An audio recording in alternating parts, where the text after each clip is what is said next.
Ассалаумағалейкум ардақты ағайын, сіздермен мен Нұрғали, жап-жарық компаниясының негізін қалаушы.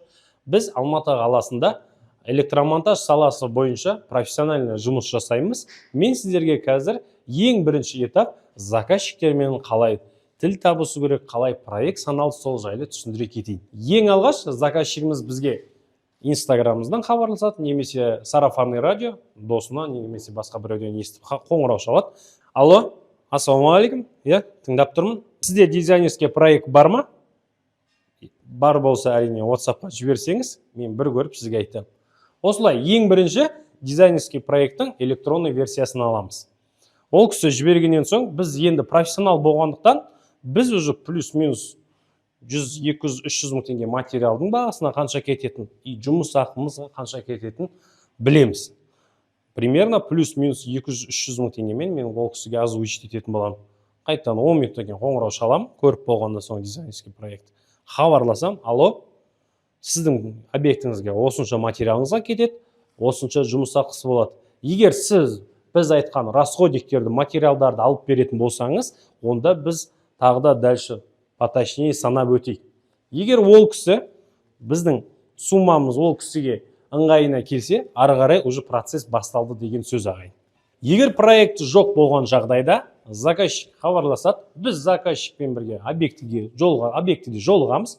Заказчик өзінің ойындағын бізге кішігірім түсіндіріп өтеді. Сол жерде моментально сразу плюс-минус материалның бағасы қанша болады, и жұмыс ақысы қанша болатынын айтатын боламыз. Заказчигіміз біздің бағамызға келсе, біз заказчигімізге айтамыз.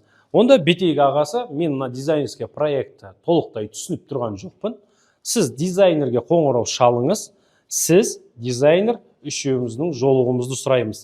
Негізі жолығу кей кезде әрқалай болады, кафеде, тағда басқа. Ең негізі, ең дұрыс шешім ол объектіде жолығу. Проектімізді ашқаннан соң ең бірінші болып спецификация силовых электроприборов.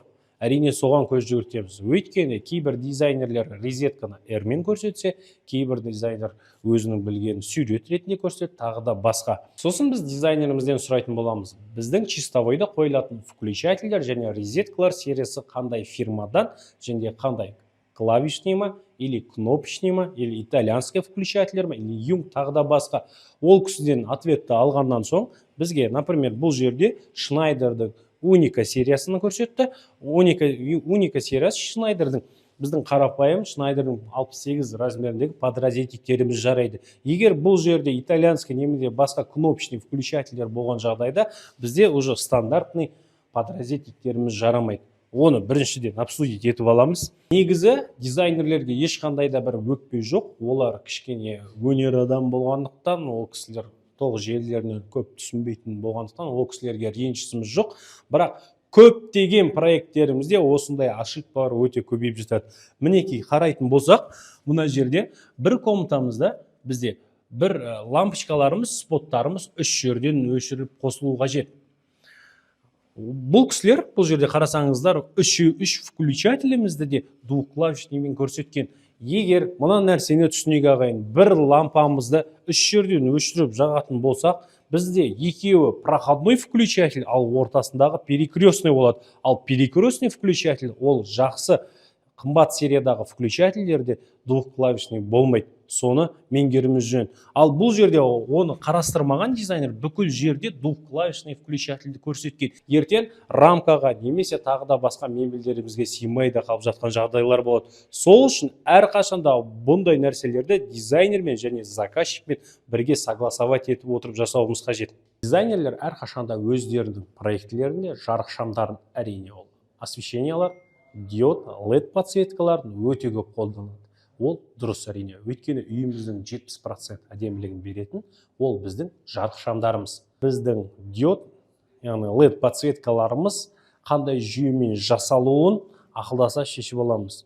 Өйткені олар 24 вольтпен жасалынады, 48, 12 немесе 220. Егер 220 мен жасаймын десе электромонтажник, ол әрине дұрыс емес. Өйткені ол алдағы уақытта оны мерцияниесі басқаша болып келеді. Сіздің көзіңіз оны байқамауы мүмкін, бірақ уақыт өте келіп сіздің көзіңіздің зрениеңізге әсері болады. Сіздің басыңыз ауыруы мүмкін. Настроениеңіздің түсуіне осы 220-дан жасалған диодтардың әсері де тиеді. Сол үшін біз әрқашанда өзіміздің объектілерімізде постоянный токпен жасалынатын через преобразователь диодтарды қоятын боламыз. Мысалға алайық, біздің мына жерде теневой подсветкаларымыз бар. Теневой подсветкаларымызды біз 24 вольтпен жасадық, бірақ олардың преобразовательдері болады, что понижающий переменный токтан постоянный ток шығаратын. Сол трансформаторларымызды қайда қоямыз деген сұрақпен заказчигімізге обращение жасайтын боламыз. Заказчик ол нәрсені түсінбейді, бірақ біз ол кісіге түсіндіруіміз керек. Қалай істейміз? Мүмкін сізге жеке щит жинап берейік преобразовательдеріңізге, чтобы алдағы уақытта егер преобразовательдеріміз күйіп жатса, сіз өзіңіздің жеке щитіңізден аштыңыз да ауыстыра салдыңыз. Ол алдағы уақытта обслуживаниеға өте бір тиімді тәсілдерінің бірі болып келеді. Егер біз через преобразователь және жеке преобразовательдерімізге щит жинайтын болса, ол кезде біздің жұмыс ақымыз көтеріледі, өйткені кабелімізде кішкене расход болады. Соны түсінуіміз қажет. Ал оны заказчигіміз қолдай ма, қолдамай ма? Кейбір подсветкаларымыз ол нишада болады. Нишада болған подсветкаларымызға ол өзінде преобразовательдерді қалдыра беруге болады. Мындай бассейндерде қалдыра беруімізге болады, двухэтажный потолоктарды. Ал біздің именно теневой подсветка жағдай болған кезде әрине бір шешім табуымыз керек. Мүмкін сол комнатада бір шкафтың немесе бір жерде открытый люк қалдырып отырып преобразовательдерді қалдыруға болады, немесе олардың өзіне жеке электрический щиттің қасында жеке щит жинауға болады. Егер сіздің заказчигіңіз осылардың барлығына экономить еткісі келсе, кабельдерді 2 есе аз жүргізіп, автоматтардың барлығын керек емес деп алып тастайтын болса, сіз ол кісіге дұрыс жағынан түсіндіруіңіз керек. Ол ең біріншіден ол кісінің безопасності. Екіншіден заказчикке түсіндіруіміз қажет.